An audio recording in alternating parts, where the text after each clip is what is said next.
My Cajun recipe was given to me by my Uncle Bob, who was in the Merchant Navy. He travelled the world, and when he spent time in Louisiana, he picked up this simple little recipe that is all about the spices, a little bit of sweetness in the chicken, which is what it's all about. Now, I've got these lovely air-chilled chicken thighs, which are delicious. And I always use the chicken thigh because I love the skin on them and the bone as well. Helps to keep it nice and moist and tender. Now, my spice mix is delicious here because I've got all my favourite things. I've got parsley dried. I've got some onions that's been fried and crisp. I've got some smoked paprika, which gives it lovely colour and flavour, and that smokiness is also fantastic. And here's some sugar to give it some sweetness, some thyme, some oregano, cayenne pepper for the spice and the heat, yes, nice. Garlic powder, which has a great flavour. It's a great way of using garlic without having to crush it, but we're going to have some garlic in it anyway. And, of course, some pepper that's been ground. All these together make up my magical Cajun spice mix. I just pop it on the bench like that, and with a fork, just mix it all around till it comes together. Lots of flavour in there already, isn't it? It looks beautiful, and I love that this is a family hand-me-down recipe. It is. I feel quite honoured to be involved here. Well, luckily my Uncle Bob travelled the world, so he's given me recipes from all over the world, and I want to share them with you and everyone at home so that they can eat lovely, lovely, tasty food from everywhere. That's what it's about, isn't it? Love it. Now, my pan's going to go on here, nice and hot. This stove is fantastic. It heats up really, really quickly. All you need to do is put it on that little boost, and I know I'm going to get plenty of heat in it straight away. Now, while that's boosting up, you can take that one out of there, the chicken out of there, and it's just a matter of patting it. It's very similar to the barramundi. It's getting that Cajun spice on the outside of it.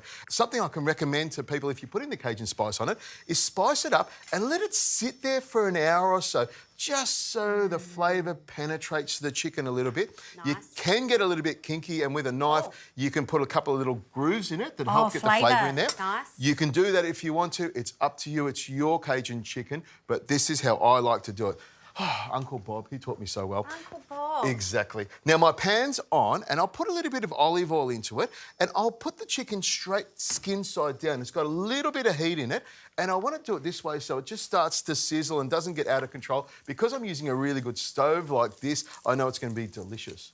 I can already smell it. It is going to be Smells great. glorious. It really does. Now, in goes the chicken. You can see that's starting to fry up beautifully. And I'll just turn it down a tiny little bit because we've got lots and lots of heat here. It's also a great dish to do outside on the barbecue because it is so pungent. So you just pop the chicken all the way around, and the thigh has a particular shape. It's long on one side and short on the other. So when you're using a round pan like this, you pop the chicken in and you're able to get the 6 pieces fitting beautifully.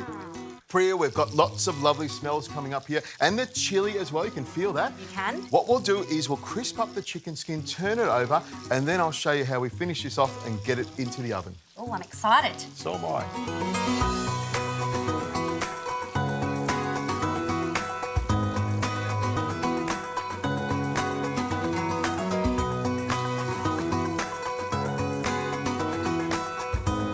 Okay, Priya, the first stage is already done. We've sealed off the Cajun chicken thighs, and I like to just grab them straight out of the pan like this and pop them into the tray. And you're probably thinking, there's not a lot of colour on here. Yes, you're right, because these are going to go into the oven and cook all the way through. And I know in the oven, they will pick up the rest of that colour. Butter straight in here. Into the pan? Straight into the pan. Oh, my goodness. I'm using the butter to absorb... No, into this pan here. Sorry. I'm using the butter to absorb the spices and the flavour. You're right, that is a baking pan and that is a fry pan. So you've right both ways. You said pan. Exactly. So the garlic cloves go in there with the butter, and so do some shallots over there. And I'll add a little bit more of the spice. In fact, I won't waste a single bit. Now, this spice here, if you make too much of it, you can put it in a little jar, put it in your pantry and use it another time. So it's a very simple, easy thing to do. Now, the butter is melting, and look at the way that butter melts and bubbles. It looks gorgeous, delicious. Could you use olive oil instead? You could use olive oil. A little bit? You could use a little bit of olive oil, but I find the smoothness of the butter just makes it even more delicious. It's one of the things I love a lot. You can smell it, can't you? I know you love it. I just think of cholesterol. So often when I see patients who have a high cholesterol, one of the first things I ask is about butter. So you could still have this delicious meal with potentially extra virgin olive oil. Potentially. Yes, you could, and it would be delicious. Yeah. But for me, I'm a chef. I don't care how long people live.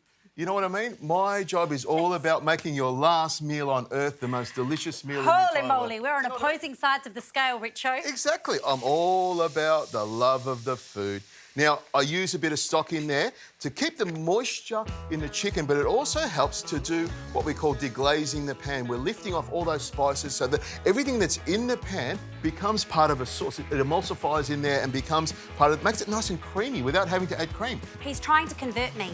It's a very clear tactic that you're using. Can I just say I love that you've got the spices on the skin of the chicken and then you've got it in the sauce. You're doing like a double flavour hit. Uncle Bob. A double whammy for Uncle Bob. That's why his cooking techniques were so good.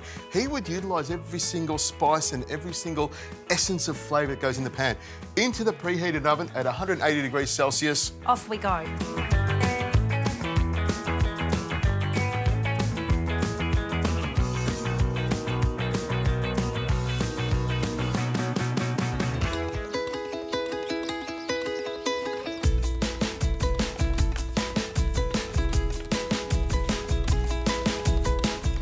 Look at that, Priya. Onion, garlic, olive oil, chilli, Ooh. capsicum.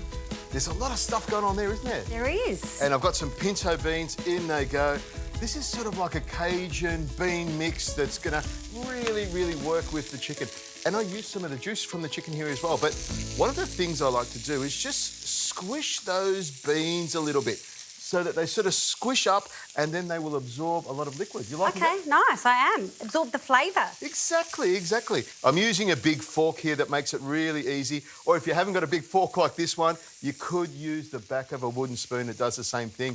Or you could just mash them up on the bench, chop through them, and they'll mash up really well easy. Mash them. You're harping on about the mashing. Exactly, It's exactly. important, clearly. Exactly. Now, I've got some fresh tomatoes. In they go as well. Any sort of tomatoes work well, but these have got a lovely flavour to them, lots of zing. And it's just a matter of tossing that around like that. I'll add a little bit of salt to that and a good twist of pepper to make sure it tastes really, really good. OK, Priya, this is where all of the flavour comes from. All the juices and the butter and the oil in the bottom of this chicken pan here. Okay. I add it to the tray and even a few of the shallots and bits of garlic, but all the spices go into here. You can hear it sizzle. Yes. Sounds This fantastic. already looks very flavourful. That's what it's all It about. is. It Plenty is of what it's flavour. all about. Now And just- nutrition Exactly, and goodness. Exactly. So I let that sweat down a little bit, and at this stage here, I like to add the fresh herbs. So I'll grab those fresh herbs there, coriander, parsley, spring onions, whatever you want. The more herbs you put in it, the more flavour you're going to have, and apparently nutrition as well. So I'll give that a little bit of a Apparently. toss. Exactly. 1, 2, 3, 4. This is very fancy. Look at Richo, next level. Priya's not going to do that in the kitchen. It smells fantastic, doesn't it? It does. Now, turn off your stove when you finish cooking it. It's as simple as grabbing some of these refried beans and putting them in the bowl with all of the peppers, chilies, herbs in there, popping it onto the bottom of the plate like that. Looks fantastic. It does. Looks great. And then you grab a chicken. And as you can see, I've got that blackened look with the chicken. That's the oven has crisped it up and made those spices even blacker. It's not burnt, but it has great flavour as well. So pop that on top there like that. That's the look, isn't it? That Exactly. kind of, yeah. And I'll blackened look. exactly, and I'll show you something else is I grab some of the liquid from the top, put it on, and it actually gives it a lovely shine, doesn't it? And a bit of moisture. Moisture, that's what you want. The sauce falls down the bottom. My mouth is watering. I'm just dying to tuck into this one. Thank you very much. Do it. Who's going first? You're going. You can go first. You made it. I eat it. Perfect. Look at that. How dainty is that? Nice flavour, the spices all the way through it.